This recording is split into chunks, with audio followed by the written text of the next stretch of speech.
ഒരാൾ എന്തെങ്കിലുമൊക്കെ ഒരു പ്രയാസവും പ്രതിസന്ധിയും ബുദ്ധിമുട്ടും നേരിടുമ്പോൾ അത് നീങ്ങിക്കിട്ടാൻ നിയ്യത്ത് ചെയ്ത് പൂതിയാൽ ആ പ്രയാസം നീങ്ങിക്കിട്ടാൻ അത് മതിയാകുമെന്ന് ഈ സംഭവം വിശദീകരിച്ച് മുഫസ്സിരീങ്ങൾ പറയുന്നുണ്ട്.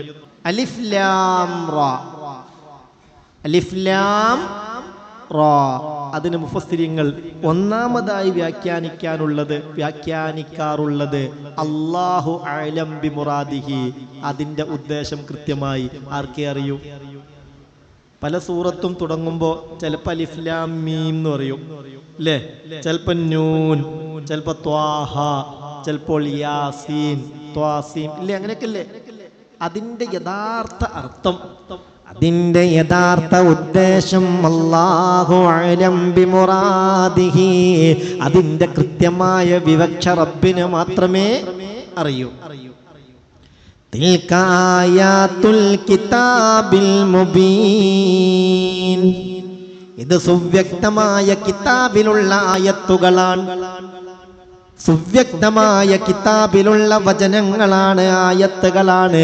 ഇന്നാ അൻസൽനാഹു, ഇന്നാ നിശ്ചയമായും നാം, അൻസൽനാഹു ഇതിനെ ഇറക്കിയത്, ഖുർആനൻ അറബിയ, അറബി ഭാഷയിലുള്ള ഖുർആനായിട്ടാണ്.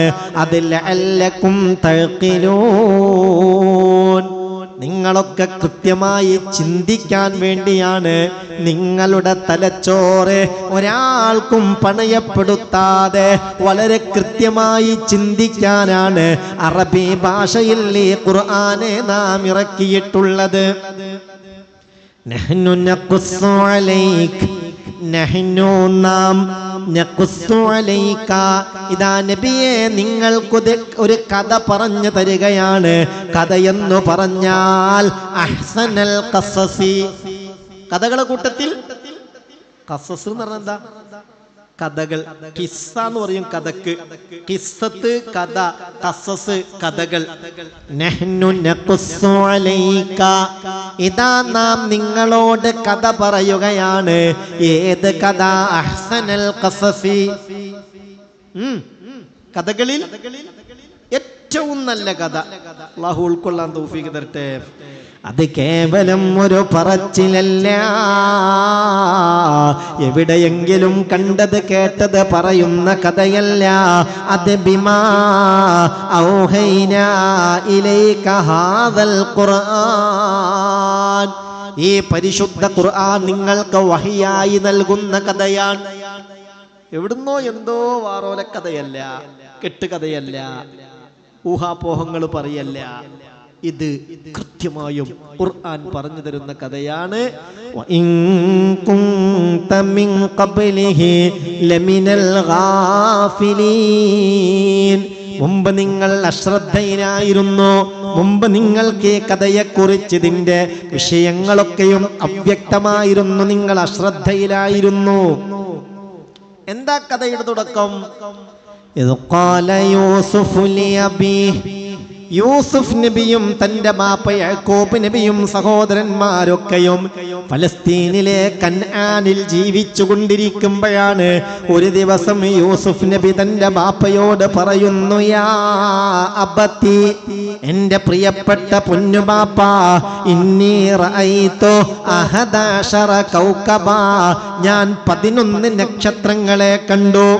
വശംസ, സൂര്യനെയും, വൽ ഖമറ, ചന്ദ്രനെയും, റഅയ്തുഹും ലീ സാജിദീൻ,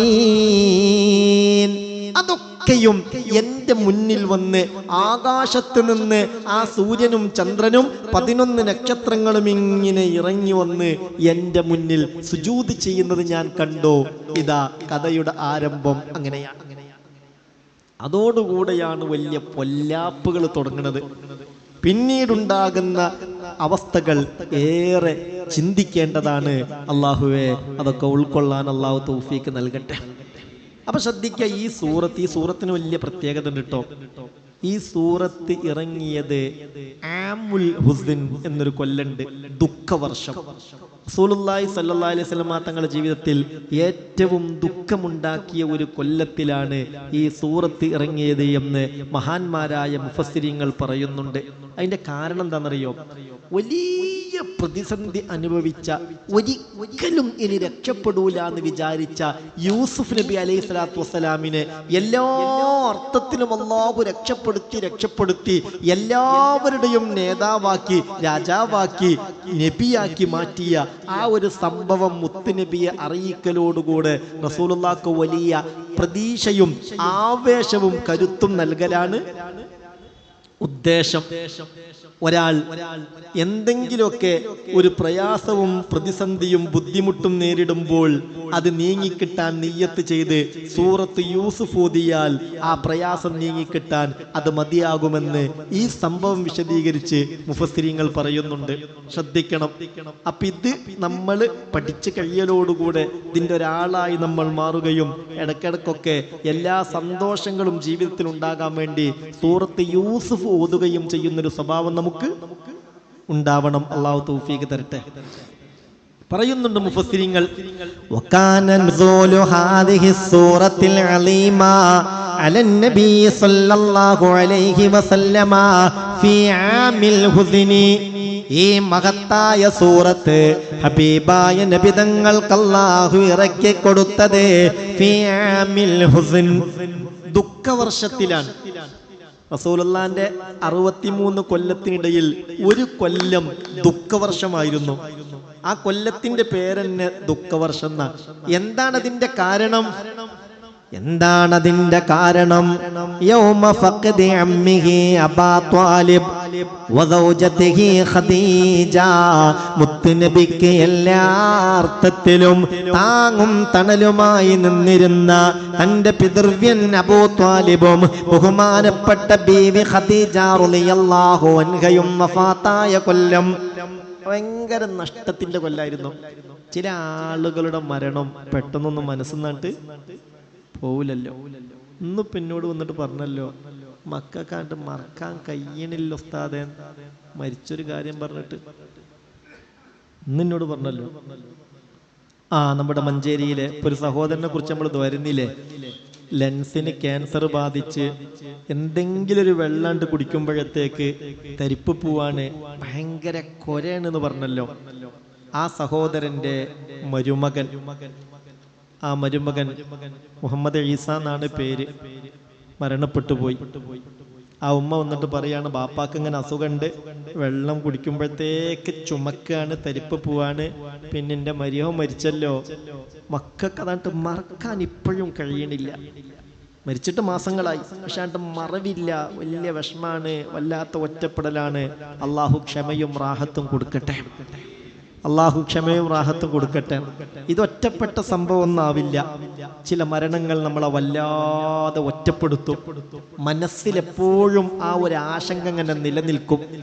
അള്ളാഹുവേ, ഞങ്ങൾക്ക് വേണ്ടപ്പെട്ടവർക്കും പെട്ടെന്നുള്ള മരണം വരുത്തരുതേ പടച്ചോനെ. അപകട മരണങ്ങൾ വരുത്തരുതേ റബ്ബേ. ചില മരണത്തിന്റെ കാര്യങ്ങൾ, മക്കൾ മരിച്ചത്, ഭർത്താവ് മരിച്ചത് ഒക്കെ പറയുമ്പോഴത്തേക്ക് കരയുന്ന ആളുകളുണ്ട്. അർക്കാൻ കഴിയില്ല. ചില മരണങ്ങൾ അങ്ങനെയാണ്. എന്നതുപോലെ ഹബീബായ മുത്ത് മുഹമ്മദ് മുസ്തഫ സല്ലല്ലാഹു അലൈഹി വസല്ലമ തങ്ങൾക്ക് എല്ലാ അർത്ഥത്തിലും താങ്ങായി, തണലായി, ആശ്വാസമായി, വലങ്കയ്യായി നിലനിന്നിരുന്ന ബഹുമാനപ്പെട്ട ബീവി ഖദീജ റളിയല്ലാഹു അൻഹയും അബൂ ത്വാലിബും മരണപ്പെട്ട കൊല്ലം അതാണ് ആമുൽ ഹുസ്ന്, ദുഃഖവർഷം. ആ വർഷത്തിൽ ഫകാനത്ത് ഹാദിഹി സൂറ മിമ്മാ അസാലൽ ഹമ്മ വൽ ഹുസ്ന അൻ ഖൽബിൻ നബിയിൽ കരീം. ആ കൊല്ലത്തിൽ ഈ സൂറത്ത് അല്ലാഹു ഇറക്കി കൊടുത്തപ്പോ ഒരു പരിധി വരെ ആ ടെൻഷനുകൾ തീരാൻ കാരണമായി. കാരണം ബാപ്പിയും നഷ്ടപ്പെട്ട്, ഉമ്മയും നഷ്ടപ്പെട്ട്, സഹോദരന്മാരും നഷ്ടപ്പെട്ട്, എല്ലാവരും നഷ്ടപ്പെട്ട് വല്ലാത്തൊരവസ്ഥയിലായിരുന്ന യൂസുഫ് നബി അലൈഹി സ്വലാത്തു വസ്സലാമിനെ അങ്ങേ അറ്റത്തെ ദറജയിലേക്ക് അല്ലാഹു തആല എത്തിച്ചു. ഇത് ഖുർആനിലൂടെ അള്ളാഹു പറഞ്ഞു കൊടുക്കുകയാണ്. അപ്പൊ റസൂലുള്ളാഹിക്ക് ഒരു കരുത്തായി, ഒരു പ്രതീക്ഷയായി. ഇനി ശ്രദ്ധിക്കണം കേട്ടോ. എന്നിട്ട് മുഫസ്സിരീങ്ങൾ പറയുന്നത് എന്താണെന്നറിയോ? ലിദാലിക, ഇതുകൊണ്ട് തന്നെ യറാ അദദും മിനൽ ഉലമാഇൽ മുസ്ലിമീൻ, മുസ്ലിമീങ്ങളിലെ മഹാഭൂരിപക്ഷം വരുന്ന വലിയ ഒരു പണ്ഡിത വിഭാഗം തന്നെ പറയുന്നുണ്ട് ഇസ്തിഹ്ബാബു ഖിറാഅത്തി ഹാദിഹി സൂറത്തിൽ അലീമ ലിൽ മഹ്മൂമി വൽ ഹസീൻ.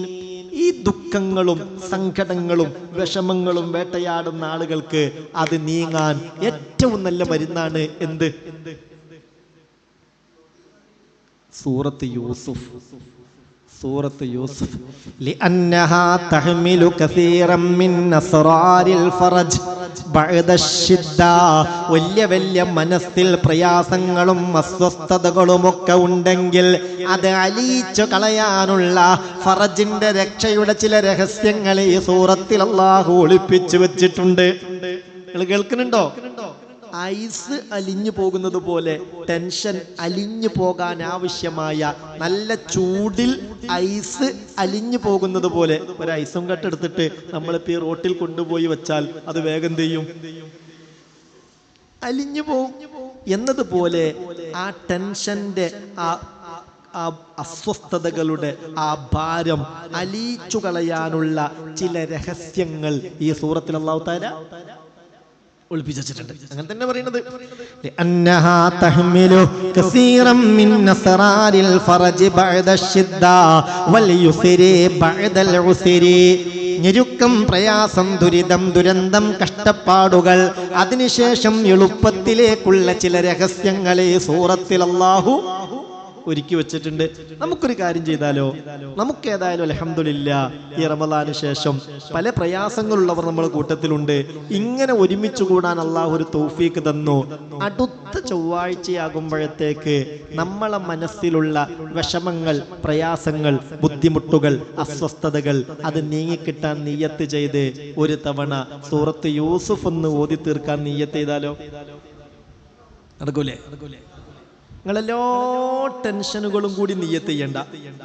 നമ്മളെ ഏറ്റവും പ്രയാസപ്പെടുത്തുന്ന ഒരു കാര്യം, ചിലപ്പോൾ അതായിരിക്കും മനസ്സിന് ഏറ്റവും അസ്വസ്ഥത ഉണ്ടാക്കുന്നത്. ചില രോഗങ്ങൾ, ആ രോഗം കൊണ്ട് വലിയ ഇടങ്ങാറുണ്ട്, അതൊന്ന് മാറി കിട്ടിയ റാഹത്തായിരുന്നു എന്ന് നമ്മൾ വിചാരിക്കും. ചില തെറ്റിദ്ധാരണകൾ, അതൊന്ന് മാറി കിട്ടിയിരുന്നെങ്കിൽ റാഹത്താണെന്ന് നമ്മൾ വിചാരിക്കും. ചില അകൽച്ചകൾ, കുടുംബത്തിൽ, അയൽവാസികളിൽ, അങ്ങനെയൊക്കെയുള്ള ചില അകൽച്ചകൾ, പടച്ചോനെ അത് വലിയൊരു വേദനയല്ലോ, അങ്ങനെ നമ്മളെ വേദനിപ്പിക്കുന്ന ചില കാര്യങ്ങൾ ഉണ്ടാകും. അതിൽ ഏതാണോ നമ്മൾ നിയ്യത്ത് ചെയ്യുന്നത് അതാണ് റാഹത്തായി കിട്ടണം. ചൂടിൽ മഞ്ഞുരുകുന്നത് പോലെ ആ പ്രശ്നം പരിഹരിച്ച് ഈ ടെൻഷൻ ഉരുകിത്തീരണം. ആ നിയ്യത്തോടുകൂടെ അടുത്ത ചൊവ്വാഴ്ച ക്ലാസ്സിലേക്ക് വരുമ്പോഴത്തേക്ക് ഒരു തവണ സൂറത്ത് യൂസുഫ് ഓതാൻ നിയ്യത്ത് ചെയ്യല്ലേ? ഒന്നെല്ലാരും അവർക്കൊഴിവാക്കി ഇൻഷാ അല്ലാഹ് പറയ്. ഇൻഷാ അല്ലാഹ് പടച്ചോൻ തൗഫീക്ക് തരട്ടെ. എത്ര ആയത്തുണ്ട് സൂറത്ത് യൂസുഫിൽ? 111. എത്ര ആയത്ത്? 111 ആയത്ത് അല്ലേ? 111 തന്നെയല്ലേ? അപ്പൊ ഇൻഷാ അല്ലാഹ് അതൊന്നെല്ലാരും നിയ്യത്ത് ചെയ്ത് വെക്കി. അല്ലാഹു നമുക്ക് തൗഫീക്ക് നൽകട്ടെ. ആമീൻ പറഞ്ഞേക്ക്. അള്ളാഹു നമുക്ക് തൗഫീക്ക് നൽകട്ടെ. ഹൈറായ നിലയിൽ അത് ഓതി പൂർത്തീകരിച്ച് അതുകൊണ്ട് ദുന്യവിയും മുഖ്റവിയുമായ എല്ലാ വിജയവും കൈവരിക്കാൻ അള്ളാഹു റബ്ബുൽ ഇസ്സത്ത് നമുക്കെല്ലാവർക്കും തൗഫീക്ക് നൽകട്ടെ. അതെ, 111 ആയത്തുകളാണ് ഈ സൂറത്തിലുള്ളത്. അത് ഓലോക്കെടുത്ത് ആ മനസ്സിന്റെ ടെൻഷൻ, അതുമായി ബന്ധപ്പെട്ട ഒരു ടെൻഷനും ഇനി എന്നെ വേട്ടയാടരുത് എന്ന നിയ്യത്തോടുകൂടെ നിങ്ങളൊന്ന് ഓതി തീർക്കി. കഴിയുന്നവർ, തീരെ ഖുർആൻ ഓതാൻ അറിയാത്തവരോട് പറഞ്ഞിട്ട് കാര്യമല്ല. 98% ആളുകളും ഓതാൻ കഴിയുന്നവരാണല്ലോ. അപ്പൊ ഇൻഷാ അല്ലാഹ് തെറ്റില്ലേ? അല്ലാഹു തൗഫീഖ് തരട്ടെ. ഓൺലൈനായും ഈ പരിപാടികൾ കേൾക്കുന്ന ആയിരക്കണക്കിന് മുഅ്മിനീങ്ങളുണ്ട്. ഞാൻ ഓർമ്മപ്പെടുത്തുകയാണ്, സഹാബികൾക്ക് ഈ സൂറത്ത് ഭയങ്കര ഇഷ്ടായിരുന്നു. നിങ്ങൾക്കറിയോ, സുബ്ഹി നിസ്കാരത്തിൽ ഉസ്മാൻ ഇബ്നു അഫ്ഫാൻ റളിയല്ലാഹു അൻഹു ഇമാമ് നിന്നാൽ അധികം ഓതുന്ന സൂറത്ത് ഏതായിരിക്കും? അങ്ങനെ സൂറത്ത് യൂസുഫ് ഉസ്മാൻ റളിയല്ലാഹു അൻഹുവിന്റെ ഓത്ത് കേട്ട് കേട്ട് കേട്ട് കേട്ട് മനപ്പാടാക്കിയ ആളാണ് ഞാൻ എന്ന് പറഞ്ഞ സഹാബിമാരുണ്ട്. ഒരു സൂറത്ത് കേട്ട് കേട്ട് മനപ്പാടാവണമെങ്കിൽ എത്ര വട്ടം പറയണം? നമ്മളിപ്പോൾ തുടക്കത്തിൽ ഫാത്തിഹയുടെ അർത്ഥം പറഞ്ഞിട്ടാ തുടങ്ങാറ്. ചിലരൊക്കെ പറയും അത് അൽഹംദുലില്ലാഹ് വലിയൊരു ആശ്വാസമായി. അതിങ്ങനെ ആവർത്തിച്ച് പറഞ്ഞു വരുന്നത് കൊണ്ട് അൽഹംദുലില്ലാഹി റബ്ബിൽ ആലമീൻ അർറഹ്മാനിർ റഹീം അതിങ്ങനെ ഓതുമ്പോൾ അതിന്റെ അർത്ഥം മനസ്സിലിങ്ങനെ വരും. അത് വലിയൊരു പുണ്യാണ്. അള്ളാഹു കബൂലാക്കട്ടെ, അള്ളാഹു സ്വീകരിക്കട്ടെ. അതുകൊണ്ടാണ് സഹോദരി ശ്രദ്ധിക്കണം. വദല്ല ഐലൻ അലാ ഫളി സൂറത്തി യൂസുഫ് അന്ന അദദം മിനസ് സഹാബ, സഹാബികളിൽ നിന്ന് ധാരാളം സഹാബിമാർ കാനൂ യുഹിബ്ബൂന ഖിറാഅത സൂറത്ത് യൂസുഫ്, യുഹിബ്ബൂന അവർ ഇഷ്ടപ്പെട്ടിരുന്നു ഖിറാഅത സൂറത്ത് യൂസുഫ്, സൂറത്ത് യൂസുഫ് ഓതാൻ അവർക്ക് ഭയങ്കര ഇഷ്ടായിരുന്നു. ഖാസത്തൻ ഫി സ്വലാത്തിൽ ഫജ്രി, പ്രത്യേകിച്ച് സുബ്ഹ് നിസ്കാരത്തിൽ. വഅലാ മുഖദ്ദിമതിഹിം ഉമറു വ ഉസ്മാനു റളിയല്ലാഹു അൻഹുമാ, ആ കൂട്ടത്തിൽ മുന്നിലുണ്ടായിരുന്നു മഹാനായ ഉമർ ഇബ്നുൽ ഖത്താബ് റളിയല്ലാഹു അൻഹു, മഹാനായ ഉസ്മാൻ ഇബ്നു അഫ്ഫാൻ റളിയല്ലാഹു അൻഹും. അവരൊക്കെ പേര് കേൾക്കുമ്പോൾ ആവേശത്തോടെ ചൊല്ലിക്കോളൂ, റളിയല്ലാഹു അൻഹും. അള്ളാഹുവേ, ഈ മജ്ലിസ് എല്ലാ നിലക്കും ഞങ്ങൾ നിന്റെ പൊരുത്തം നേടാൻ ഉപയോഗപ്പെടുത്തുന്ന മജ്ലിസാണ്. മഹാന്മാരുമായുള്ള ആത്മീയ ബന്ധം രൂഢമൂലമാക്കാൻ തൗഫീക്ക് നൽകണേ അല്ലാ, ഭാഗ്യം നൽകണേ അല്ലാ, റാഹത്ത് നൽകണേ അല്ലാ. ആർക്കും ഉറക്കം വരുന്നില്ലല്ലോ, നല്ല ഉഷാറായിട്ടിരിക്കും. അപ്പൊ എന്തേ പറഞ്ഞത്? സുബഹി നിസ്കാരത്തിൽ അധികവും സഹാബികൾ ഈ സൂറത്തോതും. അവരിൽ മുൻപന്തിയിലായിരുന്നു മഹാനായ ഉമർ ഇബ്നുൽ ഖത്താബ് റളിയല്ലാഹു അൻഹു, മഹാനായ ഉസ്മാൻ ഇബ്നു അഫ്ഫാൻ റളിയല്ലാഹു അൻഹു, മഹാനായ ഫസത്ത് റളിയല്ലാഹു അൻഹു പറയുകയാ, മാ അഖൽതു സൂറത യൂസുഫ ഇല്ലാ മിൻ ഖിറാഅത്തി ഉസ്മാൻ ഇബ്നു അഫ്ഫാൻ റളിയല്ലാഹു അൻഹു ഇയാഹാ ഫി സുബ്ഹി. നിങ്ങൾക്കൊരു കാര്യം കേൾക്കണോ?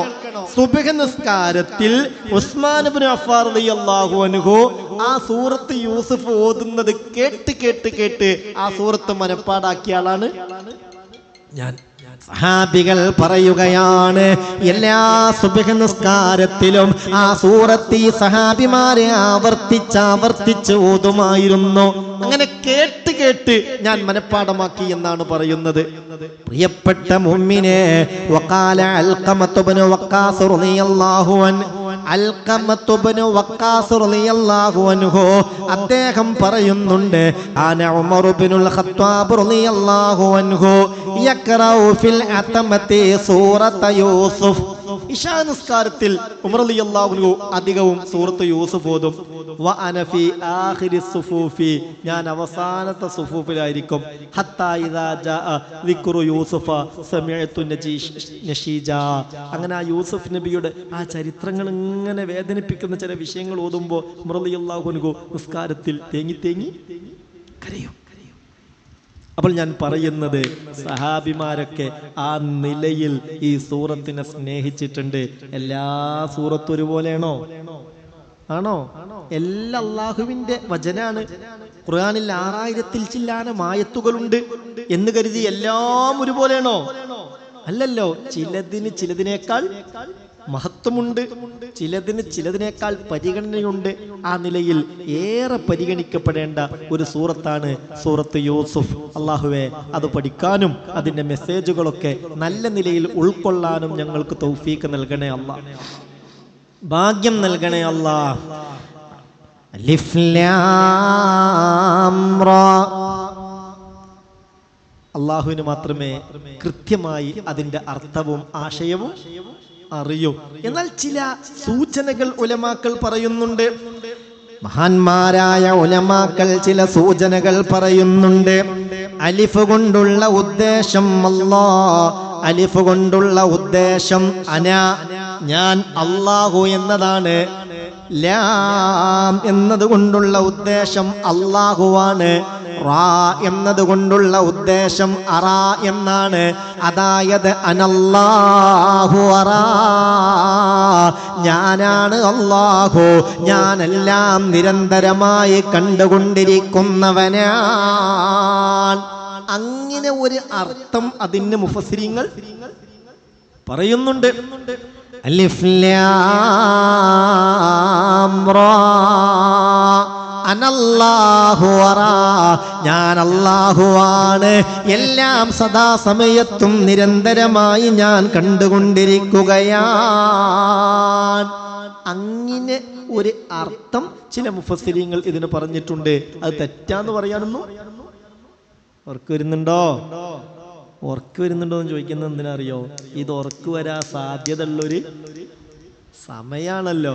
ചെക്ക് മര്യാദക്ക് ഭക്ഷണമൊക്കെ കഴിച്ച് ഫാനൊക്കെ ഇട്ട് AC ഒക്കെ ഇട്ട് മര്യാദക്കൊന്ന് കൂർക്കം വലിക്കാൻ പറ്റിയ സമയാണല്ലോ.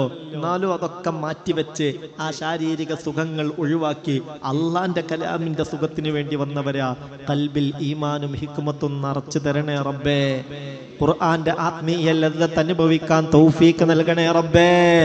എല്ലാത്തിനേക്കാളും റാഹത്ത് ഖുർആന്റെ ആത്മീയ തണൽ ലഭിക്കലാണ്. പടച്ചോനെ റബ്ബേ, ദുനിയാവും ആഖിറവും രക്ഷപ്പെട്ട് കിട്ടാൻ ഇത് കാരണമാക്കണേ അല്ലാഹു സ്വീകരിക്കട്ടെ. ഏതായാലും അലിഫ് ലാം റാ തിൽക ആയാതുൽ കിതാബിൽ മുബീൻ, അത് അല്ലാഹുവിന്റെ വ്യക്തമായ കിതാബിന്റെ ആയത്തുകളാണ്. മുബീൻ എന്നാൽ വ്യക്തമായത് എന്നാണ് അർത്ഥം.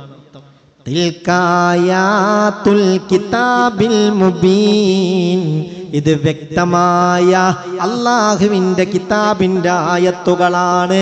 ഇന്നാ അൻസൽനാഹു ഖുർആനൻ അറബിയ്യാ, ഇതിനെ നാം അറബിയിലാണ് ഈ ഖുർആൻ ഇറക്കിയത്. അതിൽ ലഅല്ലക്കും തഖിലൂൻ, നിങ്ങളൊക്കെ നല്ലവണ്ണം ചിന്തിക്കാൻ വേണ്ടിയാണ് അറബി ഭാഷയിൽ ഇറക്കിയത്. അതിൻ്റെ ഉള്ളർത്ഥങ്ങൾ ഉൾക്കൊണ്ട് ചിന്തിക്കാൻ വേണ്ടിയാണ്. ഈ ഖുർആൻ അള്ളാഹുവിന്റെ വചനമല്ലേ മുഅ്മിനെ? അലിഫ് ലാം റാ എന്നതിന് മറ്റൊരു വ്യാഖ്യാനം മുഫസ്സിരിങ്ങൾ പറയുന്നത് എന്താണെന്നറിയോ? ഇതേ ഒരു വെല്ലുവിളിയാണ്. അലിഫ് ലാം മീം, അലിഫ് ലാം റാ, യാസീൻ, ത്വാഹ, നൂൻ, ഇതൊക്കെ കാഫ് ഹാ യാ ഐൻ, ഇതൊക്കെ എന്താണ്? അള്ളാഹിന്റെ ഒരു വെല്ലുവിളിയാ. എന്താ വെല്ലുവിളി? ഇതേ അലിഫും ലാമും മീമൊക്കെ തന്നെ നിങ്ങൾ സാധാരണ എഴുതാൻ ഉപയോഗിക്കുന്ന, പറയാൻ ഉപയോഗിക്കുന്ന അക്ഷരങ്ങളില്ലേ, ആ അക്ഷരങ്ങളിലുള്ള അലിഫ്, ലാമ്, മീമ്, റാ, നൂന്, അതൊക്കെ തന്നെയാണിത്. എന്നിട്ട് അള്ളാന്റെ വെല്ലുവിളി എന്താണെന്നറിയോ? നിങ്ങൾക്ക് കഴിയുമെങ്കിൽ ഇതിന് സമാനമായ ഒരു വചനം നിങ്ങൾ കൊണ്ടുവരൂ. ഇത് വേറൊന്നുമല്ലല്ലോ, വേറെ അക്ഷരങ്ങളൊന്നുമല്ലല്ലോ. നിങ്ങൾ ഉപയോഗിക്കുന്ന യാ, സീന്, നൂന്, ത്വാ, ഹാ, അതൊക്കെ തന്നെയല്ലത്, വേറൊന്നുമില്ലല്ലോ. കഴിയുമെങ്കിൽ ഇതിന് സമാനമായതൊന്ന് കൊണ്ടുവരൂ എന്ന വലിയ വെല്ലുവിളിയാണ് അല്ലാഹു റബ്ബുൽ ഇസ്സത്ത് നടത്തുന്നത്. സത്യത്തിൽ നിങ്ങളൊന്ന് ആലോചിക്ക്. ഖുർആനെ കുറിച്ച് നമ്മൾ ആലോചിച്ചാൽ വലിയ അത്ഭുതം. എത്ര കൊല്ലം കൊണ്ടാ ഖുർആൻ ഇറങ്ങിയത്? ഇഖ്റ ഇറങ്ങി, ഇഖ്റ ബിസ്മി റബ്ബിക്കല്ലദീ ഖലഖ് ഇറങ്ങി. പിന്നെ അങ്ങനെ സാഹചര്യത്തിന്റെയും സന്ദർഭത്തിന്റെയും തേട്ടമനുസരിച്ച് ഏറ്റവും അവസാനം സൂറത്തുൽ ബഖറയിലെ വത്തഖൂ യൗമൻ തുർജഊന ഫീഹി ഇലല്ലാഹ് സുമ്മ തുവഫാ കുല്ലു നഫ്സിൻ മാ കസബത് വഹും ലാ യുദ്ലിമൂൻ എന്ന സൂറത്തുൽ ബഖറയിലെ 281 ആയത്തോടുകൂടി അവസാനിച്ചു. അതിനിടയിൽ എത്ര കൊല്ലെടുത്തു? എത്ര? 40-ാമത്തെ വയസ്സിലല്ലേ നുബുവത്ത് കിട്ടിയത്, 63-ാമത്തെ വയസ്സിലല്ലേ വഫാത്തായത്, 23 കൊല്ലം കൊണ്ട്. എന്നാൽ ആ ഖുർആനിൽ അല്ലാഹുവേ അത്ഭുതങ്ങളാണ് പലതും. ഒരു ഉദാഹരണം, ഹയാത്ത് എന്ന് പറഞ്ഞാൽ എന്താ അർത്ഥം? ഹയാത്ത് എന്ന് പറഞ്ഞാൽ ജീവിതം എന്ന അർത്ഥം. അത് 145 തവണ ഖുർആനിലുണ്ട്. അതിന്റെ ഓപ്പോസിറ്റ് എന്താ? മരണം. അതും എത്ര തവണ? 145 തവണ. നിങ്ങൾ ശ്രദ്ധിക്കുന്നുണ്ടോ? നിങ്ങൾ ഉറങ്ങി കേൾക്കേണ്ടതല്ലത്. ഹയാത്ത് എന്ന പദം ഖുർആനിൽ 145 തവണയാണ്. മൗത്ത് എന്ന പദവും 145 തവണ. റിജാൽ, റജുല്, റിജാൽ എന്ന് പറഞ്ഞ അർത്ഥം പുരുഷന്മാർ. പുരുഷന്മാരെന്നത് റിജാൽ എന്ന പദം 24 തവണയാണ് ഖുർആനിലുള്ളത്. അതിന്റെ ഓപ്പോസിറ്റ് എന്താ? നിസാ, സ്ത്രീ. അതും എത്രയാണ്? അതും 25 തവണയാണ് നിസാ എന്ന പദം വിശുദ്ധ ഖുർആനിലുള്ളത്. അയ്യാം, അയ്യാം എന്ന് പറഞ്ഞ അർത്ഥം ദിവസങ്ങൾ എന്നാണ് അർത്ഥം. അയ്യാം, കൊല്ലത്തിൽ എത്ര ദിവസമുണ്ട്? 365 ദിവസം. 365 തവണയാണ് അയ്യാം എന്ന പദം വിശുദ്ധ ഖുർആനിൽ. എത്ര മാസമുണ്ട്? കൊല്ലത്തിൽ എത്ര മാസം? 12 മാസം. ഷഹർ എന്നാണ് മാസത്തിന് അറബിയിൽ പറയുന്നത്. 12 തവണയാണ് ഷഹർ എന്ന പദം വിശുദ്ധ ഖുർആനിൽ. ഖമർ ചന്ദ്രൻ, ചന്ദ്രനെ ബേസ് ചെയ്തിട്ടാണല്ലോ മാസം തീരുമാനിക്കുന്നത്. ഖമർ എന്ന പദം എത്ര തവണയുണ്ട് ഖുർആനിൽ? 12 തവണ. ഖമർ എന്ന പദം 12 തവണയാണ്. യൗമ്, യൗമ് എന്ന് പറഞ്ഞ ദിവസം. സാധാരണഗതിയിൽ ഒരു മാസത്തിൽ 30 ദിവസമാണ്. വിശുദ്ധ ഖുർആനിൽ 30 തവണയാണ് യൗമ് എന്ന പദമുള്ളത്. ഇത് ജല്ല ജലാലായ റബ്ബിന്റെ കലാമാണ്. ഈമാൻ, ഈമാൻ എന്ന പദം 25 തവണയാണ്. ഈമാന്റെ ഓപ്പോസിറ്റാണ്, എതിരാണ് കുഫർ. കുഫറും എത്ര തവണ? 25 തവണ. കുഫറും 25 തവണയാണ്. ദുനിയാവ് 115 തവണ. ആഖിറവും ദുനിയാവ് എന്ന പദം വിശുദ്ധ ഖുർആനിൽ 115 തവണയാണ്. അതിന്റെ നേരെ ഓപ്പോസിറ്റ് ആഖിറം. അതും എത്ര തവണ? അതും 115 തവണയാണ്. ഹസനാത്ത്, ഹസനാത്തുകൾ എന്നാൽ നന്മകൾ എന്നാണ് അർത്ഥം. ആ നന്മകൾ ഹസനാത്ത് എന്ന പദം 167 തവണയാണ്. അതിന്റെ നേരെ എതിരാണ് സയ്യിആത്ത്. അതും നിങ്ങൾ പറയും, ഇത് അല്ലാഹുവിന്റെ വചനല്ലേ, ഇത് അല്ലാഹുവിന്റെ കലാമല്ലേ? ഹസനാത്ത് 167 തവണ, സയ്യിആത്തും 167 തവണ. എത്ര ആകാശങ്ങളുണ്ട്? 7 ആകാശം. സമാവാത്ത്, ആകാശങ്ങൾ. ആ സമാവാത്ത് എന്ന പദവും ഖുർആനിൽ 7 തവണയാണ്. സുബ്ഹാനല്ലാഹ്. അൽ മലായിക, മലക്കുകൾ എന്ന പദം 88 തവണയാണ്. ആ മലക്കുകളോട് തെറ്റിപ്പോയവനാണ് ശൈത്വാൻ. ശൈത്താൻ എന്ന പദവും 88 തവണ. ഇങ്ങനെ പരിശോധിച്ചാൽ സഹോദരാ സഹോദരി, ഇഖാബ്, ഇഖാബ് എന്ന് പറഞ്ഞ ശിക്ഷ എന്നർത്ഥം. അത് ഖുർആനിൽ 117 തവണയാണ്. ഇഖാബ് ശിക്ഷ. ഇനി അതിന്റെ ജഹ്ർ, പരസ്യം. ജഹ്ർ പരസ്യമായത് 16 തവണ. കിസ്മാനായത് 16 തവണ. കിസ്മാൻ രഹസ്യമാക്കി വെച്ചത്, ഒളിപ്പിച്ചു വെച്ചത്, രഹസ്യമാക്കി വെച്ചത്, ഒളിപ്പിച്ചു വെച്ചത്. അതും 16 തവണ. അങ്ങനെ പരിശോധിക്കുമ്പോൾ ഇതൊക്കെ ആകസ്മികമായി വന്നതെന്ന് പറയാൻ പറ്റുമോ? 23 കൊല്ലം കൊണ്ട് പടച്ചോനെ, ലക്കൽ ഹംദു യാ പടച്ചോനെ, ലക്കൽ ഹംദു യാ റബ്ബി യാ അല്ലാഹ്, റബ്ബി യാ അല്ലാഹ്. അല്ലാഹുവേ നിനക്കാണ് അല്ലാഹുവേ നിനക്കാണ് സർവസ്തുതിയും. അലിഫ് ലാം വസ്തുതിയും. അലിഫ് ലാം റാ തിൽക ആയാം റാ തിൽക ആയാതുൽ കിതാബിൽ മുബത്തുൽ കിതാബിൽ മുബീൻ. ഇന്നാ അൻസബിൻ ഇന്നാ അൻസൽനാഹു ഖുർആനൻ അറബിയ്യാ. ോടുള്ള താല്പര്യവും അതുമായി ബന്ധപ്പെട്ട മഹബത്തും അതിനൊന്നും വലിയ പ്രാധാന്യമൊന്നും ഇല്ല. ഹബീബ് പറയുന്നത് അഹിബ്ബുൽ അറബ ലിസലാസ്. അറബികളോട് നിങ്ങൾക്ക് സ്നേഹം വേണം 3 കാരണത്താൽ. അറബികളോട് നിങ്ങൾക്ക് സ്നേഹം വേണം 3 കാരണത്താൽ. അറബി ഭാഷയെ നിങ്ങൾ ഇഷ്ടപ്പെടണം 3 കാരണത്താൽ. ലി അന്നി അറബിയുൻ, ഞാനൊരു അറബിയല്ലേ, ഞാനൊരു അറബിയാണ്. ലുഗത്തുൽ ഖുർആനി അറബിയുൻ, പരിശുദ്ധ ഖുർആന്റെ ഭാഷ അറബിയാണ്. വലുഗത്തു അഹ്ലിൽ ജന്നത്തി അറബിയുൻ, സ്വർഗ്ഗക്കാരുടെ ഭാഷ അറബിയാണ്. അല്ലാഹുവേ അടത്താനും അറബിയിൽ സംസാരിക്കാനും തൗഫീഖ് തരട്ടെ. അതിന് ഉസ്താദെ ഞങ്ങൾക്ക് അറബിയൊന്നും അറിയൂലല്ലോ, പിന്നെന്താ ചെയ്യാ? അറിഞ്ഞോളും. എന്ത് ചെയ്താൽ മതി? അടുത്തിയാ മതി. അതിനുള്ള റൂട്ട് സ്വീകരിച്ചാൽ മതി. അതിനല്ലാഹു തൗഫീഖ് തരട്ടെ, അതിനല്ലാഹു തൗഫീഖ് തരട്ടെ.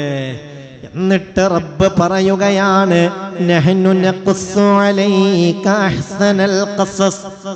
ഇദാ നഹ്നു നഖുസ്സു അലൈക, നബിയേ നിങ്ങൾക്ക് നാം കഥ പറഞ്ഞു തരുകയാണ്.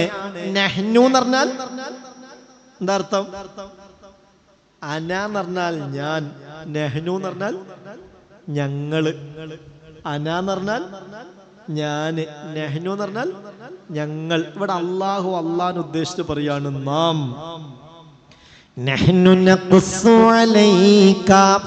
നാം നിങ്ങൾക്ക് കഥ പറഞ്ഞു തരികയാണ്. ഏതു കഥ? അഹ്സനൽ ഖസസി, കഥകളിൽ ഏറ്റവും നല്ല കഥ. എന്താണ് ഇപ്പൊ യൂസുഫ് നബി അലൈഹി സ്വലാത്തു വസ്സലാമിന്റെ കഥയെ കുറിച്ച് ഏറ്റവും നല്ല കഥ എന്ന് പറയാൻ കാരണം? മഹാനായ ഇമാം റാസി റളിയല്ലാഹു അൻഹു അടക്കമുള്ള മുഫസ്സിരീങ്ങൾ വിശദമായത് ചർച്ച ചെയ്യുന്നുണ്ട്. എന്നിട്ട് മുഫസ്സിരീങ്ങൾ പറയുന്നുണ്ട്, ലിമാ സുമ്മിയത് ഹാദിഹി സൂറ അഹ്സനൽ ഖസസി മിൻ ബൈനി സായിരിൽ ഖാസീസ്. എത്ര കഥകൾ ഖുർആനിലുണ്ട്. മൂസാ നബിയുടെ കഥ ഉണ്ട്, ആദം നബിയുടെ കഥ ഉണ്ട്, അസ്ഹാബുൽ കഹ്ഫിന്റെ കഥയുണ്ട്, ദുൽഖർനൈനിയുടെ കഥയുണ്ട്, എത്രയോ പ്രവാചകന്മാരുടെ കഥയുണ്ട്, ഇബ്രാഹിം നബിയെ തീക്കുണ്ടാരത്തിലേക്ക് എറിഞ്ഞ കഥയുണ്ട്, സക്കരിയ നബിയെ ശത്രുക്കൾ വളഞ്ഞ് കൊലപ്പെടുത്തിയ കഥയുണ്ട്. അതൊന്നുമില്ലാതെ ഇതിനെ മാത്രം അഹ്സനുൽ ഖസസ് എന്ന് പറയാനുള്ള കാരണമെന്ത്? ശ്രദ്ധിക്കണം. എന്നിട്ട് ഇമാം റാസി റളിയല്ലാഹു അൻഹു പറയാണ്, കൗനുഹു അഹ്സനുൽ ഖസസ്, ഇത് കഥകളിൽ ഏറ്റവും നല്ല കഥയായത് ഇതിൽ ഒരുപാട് ചിന്തിക്കാനുണ്ട്. ലിമാ ഫീഹി മിനൽ ഇബരി വന്നുകതി വൽ ഹികമി വൽ അജായിബി അല്ലതി ലൈസത് ഫീ ഗൈരിഹാ. മറ്റൊരു കഥകളിലും ഇല്ലാത്ത അത്ഭുതങ്ങൾ ഇതിലുണ്ട്, ഹിക്മത്തുകൾ ഇതിലുണ്ട്, പാഠങ്ങൾ ഇതിലുണ്ട്, പഠിക്കേണ്ട ഫായിദകൾ, ഉപകാരപ്രദമായ കാര്യങ്ങൾ ഇതിലുണ്ട്. ഫഇന്ന ഇഹ്ദൽ ഫവായിദി, ഫായിദകളിൽ പ്രധാനപ്പെട്ട ഒരു ഫായിദ, പ്രധാനപ്പെട്ട ഒരു പാഠം, അല്ലത്തി ഫീ ഹാദിഹിൽ ഖിസ്സ, ഈ കഥയിലുള്ള പ്രധാനപ്പെട്ട ഒരു പാഠം, അന്നഹു ലാ ദാഫിയ ലിഖലാഇല്ലാഹി തആല വലാ മാനിയ മിൻ ഖുദ്റത്തില്ലാഹ്.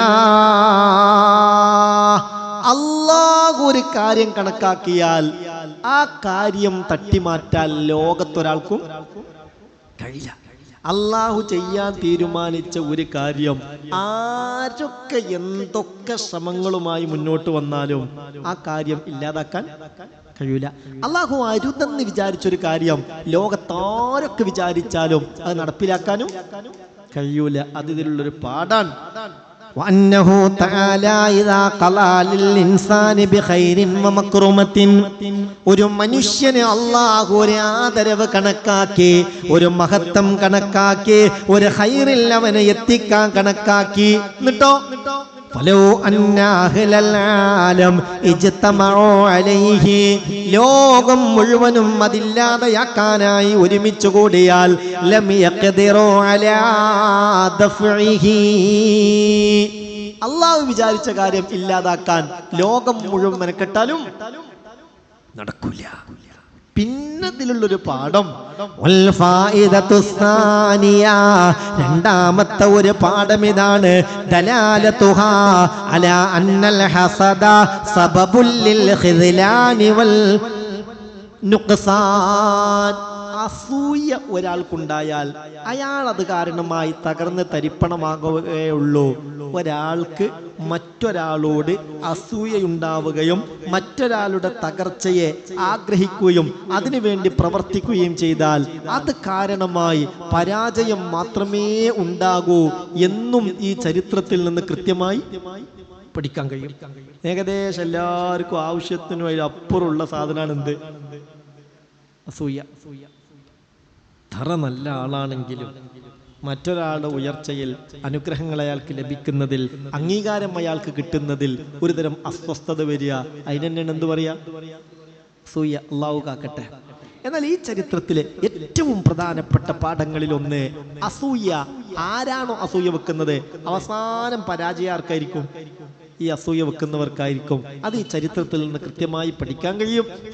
والفائدة الثالثة മൂന്നാമത്തെ ഫായിദ ഇതാണ് അന്ന الصبر مفتاح الفرج كما في حق يعقوب ക്ഷമയാണ് എല്ലാ വിജയത്തിന്റെയും അടിത്തറ ക്ഷമയാണ് എല്ലാ വിജയത്തിന്റെയും ബേസ് യാക്കൂബ് നബി ചെയ്തതുപോലെ അലൈഹി സ്വലാത്തു വസ്സലാം ഫഇന്നഹു ലമ്മാ സ്വബറ ഫാദ ബിമഖ്സൂദിഹി വകദാലിക ഫീ ഹഖ് യൂസുഫ് ഇവിടെ യാക്കൂബ് നബിയും യൂസുഫ് നബിയും ഒരുപാട് അവർ വേദനിച്ചിട്ടുണ്ട് ഒറ്റപ്പെട്ടു പോയിട്ടുണ്ട് പൊട്ടി കരഞ്ഞു പോയ സന്ദർഭങ്ങൾ ഉണ്ടായിട്ടുണ്ട് അങ്ങനെയൊക്കെ ആണെങ്കിലും അള്ളാഹിനെ കുറ്റപ്പെടുത്താനൊന്നും അവരുണ്ടായിരുന്നില്ല എല്ലാം അള്ളാഹുവിലേക്ക് തവക്കുലാക്കി അവരെന്ത് ചെയ്തു ക്ഷമിച്ചു ആ ക്ഷമയുടെ ഫലമായി അത്യുന്നതമായ വിജയത്തിലേക്ക് അവരെത്തിപ്പെട്ടു എല്ലാവരും അവരെ അംഗീകരിക്കുന്നൊരവസ്ഥയിലേക്ക് കാര്യങ്ങളെത്തി ഇതെല്ലാം ഈ ചരിത്രത്തിലെ പ്രധാനപ്പെട്ട പാഠങ്ങളാണ് ഇൻഷാ അല്ലാഹ് അടുത്ത ക്ലാസ് മുതൽ അതിന്റെ വിശദീകരണത്തിലേക്ക് നമ്മൾ പോകും ഓരോ ആയത്തും ബേസ് ചെയ്ത് പഠിക്കേണ്ട പാഠങ്ങളൊക്കെ പഠിച്ചു പോകുന്ന ഒരു മജ്ലിസാണ് ഖുർആനോദി വിശദീകരിച്ച് ചരിത്രം പറയുന്ന ഒരു മജ്ലിസാണ് അർഹിക്കുന്ന ഗൗരവത്തോടുകൂടെ അത് ഉൾക്കൊള്ളണം നിങ്ങൾ മാത്രം ഇട്ട് വന്നാൽ പോരാ ഈ ചരിത്രങ്ങളൊക്കെ കേട്ട് ഇതിന്റെ പാഠങ്ങൾ നമ്മുടെ അയൽവാസികളും കുടുംബങ്ങളും വേണ്ടപ്പെട്ടവരും നമ്മളെ ഇഷ്ടപ്പെടുന്നവരും അഭ്യുദയകാംക്ഷികളൊക്കെ അവർക്കിത് ഉപകരിക്കട്ടെ പറ്റുന്നവരോടൊക്കെ പറഞ്ഞ് അവരോട് നിങ്ങൾ ഓർമ്മപ്പെടുത്തി ഇൻഷാ അല്ലാഹ് ഈ മജ്ലിസിലേക്ക് അവരെ എത്തിക്കണം അള്ളാഹു നമ്മളെ സഹായിക്കട്ടെ